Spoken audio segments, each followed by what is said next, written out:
बिस्मिल्लाहिर्रहमानिर्रहीम। अस्सलाम वालेकुम, good morning, have a nice day. कैसे आप सब? उम्मीद करती हूँ आप सब खैर खैरियत से होंगे। मैं भी अल्लाह का शुक्र है बिल्कुल ठीक हूँ, खैरियत से हूँ। अच्छा, आजकल ना हर रोज़ रात को बारिश होती है और से अभी मैं नमाज़ पढ़ी, सबक पढ़ रही थी। मैंने सोचा मैं अपने व्लॉग का स्टार्ट ले लेती हूँ और इतना कुछ मज़े का मौसम हो रहा था। ये होता है ना कि दिन के टाइम धूप निकल आती है, रात को बारिश होती है और दिन इतना ठंडा ठंडा होता है, रात को भी है ठंड हो जाती है। आजकल तीसरा चौथा दिन है हमारी साइड पे बारिश हो रही है।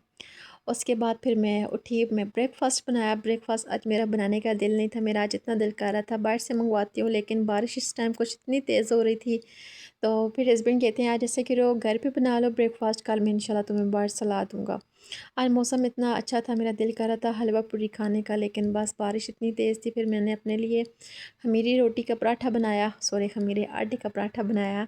अच्छा, मुझे ना खमीरे आटे का पराठा बहुत ज़्यादा अच्छा लगता है। रोटी मुझे इतनी नहीं पसंद जितना पराठा बड़ा अच्छा लगता है। और ये वाइट आटे का पराठा बहुत मज़े का होता है। एक टाइम था हम बचपन में ना जब छोटे छोटे होते थे तो हमें खमीरे आटे का पराठा बड़ा अच्छा लगता था। तो अच्छा, मैं बाहर से आपको दिखाती हूँ बाहर बारिश कितनी तेज़ हो रही है और मौसम कितना फिट है। बाहर इतनी तेज़ बारिश हो रही थी, लगता है ना कि गर्मियाँ नहीं है, ये दिसंबर की मॉर्निंग है। इतनी ठंडी ठंडी हवा चल रही थी और बारिश भी बहुत तेज़ हो रही थी। आजकल हर तरफ बारिश ही बारिश है। मानसून का मौसम है, मानसून के मौसम में बारिशें बहुत ज़्यादा होती हैं। रात को मैंने किचन साफ़ किया था, मेरा छोटा सा किचन है, इतने 5 मिनट के अंदर अंदर साफ़ हो जाता है। लाइट इसलिए ऑफ करती हूँ कि बाहर आते जाते ना फिर इस साइड पे अगर लाइट ऑन हो और अंधेरा हो तो फिर नज़र आता है बाहर से, इसलिए लाइट ऑफ़ करके मैं आपको बाहर से बारिश दिखा रही थी। अच्छा, मेरा पराठा बन गया था और मैंने सोचा आज ऐसा करती हूँ दाल माश बनाती हूँ। देखें ये ना कमिसरी से हमने ग्रोसरी की थी रमज़ान में, मतलब रमज़ान से पहले। रमज़ान की टोटली ग्रोसरी हमारी कमिस्ट्री से होती है, कामरा से। तो मैंने सोचा कि ऐसा करती हूँ कि ये अब दाल पड़ी हुई है, आज मौसम बड़ा अच्छा है, आज दाल माश बनाती हूँ। काफ़ी टाइम हो गया दाल माश नहीं बनाई। गर्मियों में ना हमारे घर में दाल कोई नहीं खाता, सब्ज़ी ज़्यादातर खाते हैं। नाश्ता बन चुका था, मैं चूल्हे पे दाल चढ़ा के आ गई थी। मैंने कहा चले दाल बॉयल हो जाए तो फिर मैं तड़का लगा लूँगी।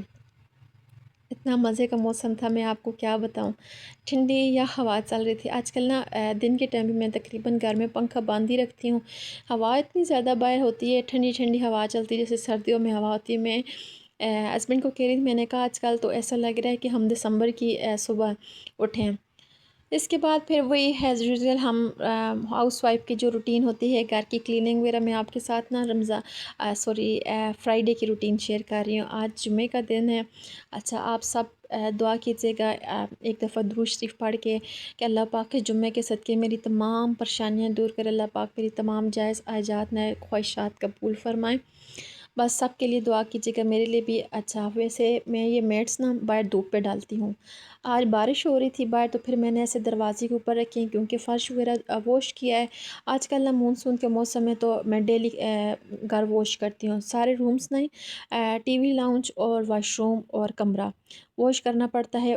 बेडरूम ना थोड़ा सा स्टार्टिंग से वॉश करना पड़ता है क्योंकि अटैच वाशरूम है, फिर वाशरूम वॉश करो तो पानी कमरे में चला जाता है। फिर मैं मैट उठा लेती हूँ, मैट उठाने के बाद ना थोड़ा सा सामने सामने से वॉश कर लेती हूँ।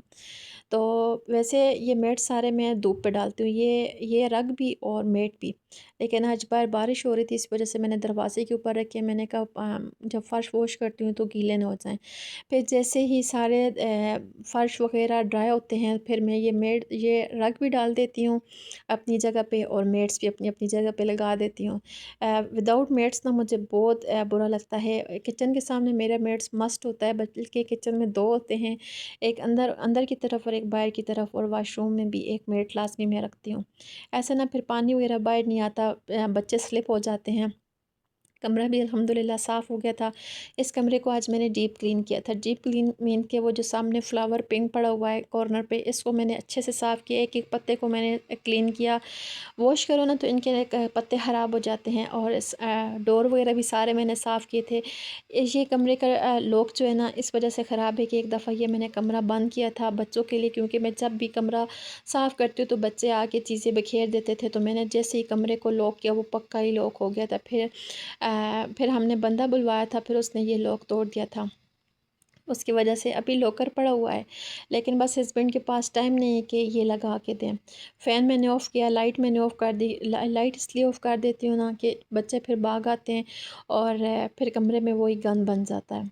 ड्राइंग रूम भी मैंने साफ़ किया है। ड्राइंग रूम में ना मैंने मोपिंग वगैरह नहीं की। ड्राइंग रूम को भी मैंने ना सामने सामने से थोड़ा सा हल्का सा पानी डालती हूँ टेबल के सामने सामने से, तो ये सारी जगह वॉश करती हूँ। आज मैंने टाइल्स भी बहुत अच्छे से साफ़ की थी। कभी मैं सोफ़े वगैरह साफ़ करती हूँ, कभी टाइल्स साफ़ करती हूँ। आप सबको तो टाइल्स साफ़ करने का तरीका पता ही है कि टाइल्स में शाइनिंग किस तरह आती है। अगर नहीं आती तो फिर मैं आपको इंशाल्लाह नेक्स्ट व्लॉग में बता दूँगी। कमेंट्स में बता दीजिएगा कि आपने अपना फ़र्श किस तरह साफ़ करती हैं, वो मैं फिर तरीका आपको बड़ी डिटेल के साथ शेयर कर दूँगी। तो ये किचन का मेट सामने लगा हुआ है, आप किचन में लगाते हो। और उसके बाद फिर नमाज का टाइम था, फिर मैं फटाफट नमाज़ पढ़ी और साथ साथ फिर मैंने खाना बनाया। खाने में दाल माश थी, बहुत मज़े की बनी थी। थोड़ा सा दाल माश में ऑयल ज़्यादा है, ऑयल इसलिए ज़्यादा है कि मैंने इन लॉज़ की तरफ दाल माश भेजनी थी और वो थोड़ा सा ऑयल ज़्यादा खाते हैं। तो मैंने कहा अपने लिए तो निकालूँगी, जब उनके लिए अब खाने के बाद हस्बैंड दे के आएंगे, तो मैंने कहा ऐसा करती हूँ थोड़ा सा अपने लिए तो निकाल लूँगी, लेकिन उनके लिए थोड़ा सा डालूँगी ऑयल, मतलब यही ऑयल। इसके बाद फिर हस्बैंड चले गए थे और मैंने अपने लिए चाय बनाई। मैं खाने के फ़ौरन बाद ना चाय लाज़मी लेती हूँ। फ़ौरन बाद तो नहीं कह सकते, थोड़ी देर लग ही जाती है, आधा घंटा बाद, लेकिन मेरा दोपहर को चाय मस्ट होती है। मुझे इतनी ज़्यादा क्रेविंग होती है और आजकल ठंड भी हुई है, तो मौसम बड़ा चेंज हुआ है। गर्मी में तो इतना ज़्यादा दिल नहीं करता, लेकिन मौसम आजकल चेंज है। अच्छा, मैं ना इधर वीडियो बना रही थी, मेरे बच्चे भाग के हैं, तो एकदम से शुक्र है चाय गिरी नहीं है। इसके बाद मैं आपके साथ ये ड्रेस शेयर करती हूँ। फ़ातिमा का मैंने बहुत शौक़ से ड्रेस स्टिच किया है और इतना प्यारा, और इस पे ना मेरे 2-3 दिन लगे थे, क्योंकि आपको पता है बच्चों के साथ मिनटों का काम घंटों में बदल जाता है और घंटों का काम दिनों में। छोटे बच्चे तो सिलाई मशीन रखने ही नहीं देते। ये मैंने नीचे ना फ्लेपर बनाया, फ्लेपर नहीं, आई थिंक इसे बेल बॉटम कहते हैं, ये मैंने बनाया है। ये ना मैं फ़ेसबुक पे एक पे सॉरी इंस्टाग्राम पे एक पेज है, फ़ेसबुक तो मैं यूज़ नहीं करती, इंस्टाग्राम पे एक पेज है, उस पे मैंने देखा तो वो इतना एक्सपेंसिव दे रही थी। मेरे पास घर में ये लॉन का कपड़ा पड़ा हुआ था, अपनी शर्ट का कपड़ा पड़ा हुआ था मुझे, तो मैंने कहा मैं इसको स्टिच करती हूँ। मैंने इसको इतना सेम ऐसे ही स्टिच किया। वो 5000 का कह रही थी और कह रही थी कि एडवांस पेमेंट ऐसा। फिर उसके बाद फिर मैंने अलमारी साफ़ की। अब मेरा जब काम ख़त्म हो जाए ना, मैं अपने आप को बिज़ी रखने के लिए या अलमारी साफ़ करना शुरू कर देती हूँ या कभी कभार कारपेट वॉश करना शुरू कर देती हूँ। मेरी ये आदत है। तो ये सारे इस्त्री के कपड़े मैंने साइड पे ये तय करके रखे। मैंने कहा ये इस्त्री के कपड़े इंशाल्लाह संडे को मैं प्रेस करूँगी। बाकी सारी अलमारी अल्लाह का शुक्र है साफ़ सुथरी थी। आगे पीछे जो कपड़े थे वो मैंने सेट करके रखे। तो आज दिन भर की मेरी कुछ ये रूटीन थी। सिंपल सी रूटीन होती है, जो कुछ मैं दिन में करती हूँ वो आपके साथ शेयर कर देती हूँ। इसके बाद हम लोग चले गए थे बाहर थोड़ा घूमने फिरने, और क्लाउड्स इतने ज़्यादा आ गए थे। हस्बैंड कहते हैं कि इतना आगे नहीं जाते, बस इधर से बच्चों की चीज़ें लेते हैं, डायपर वगैरह इनके ख़त्म हुए थे वो लेते हैं और फिर घर वापस आ जाते हैं, क्योंकि बारिश जब आई तो एकदम से तेज़ आएगी। तो यही था कि एकदम से तेज़ बारिश स्टार्ट हो गई थी। घर आई, फिर मैंने जूस बनाई है। मैं आम ना मैंने फ्रीज़ किए हुए थे, तो वही फिर मैंने उनका जूस बनाया और एक मैंने का गिलास लेके, हस्बैंड ने बच्चे तो नहीं पीते। तो आपको कैसा लगा मेरा vlog? Thanks for watching me. Allah हाफ़िज़ and please remember me your prayer.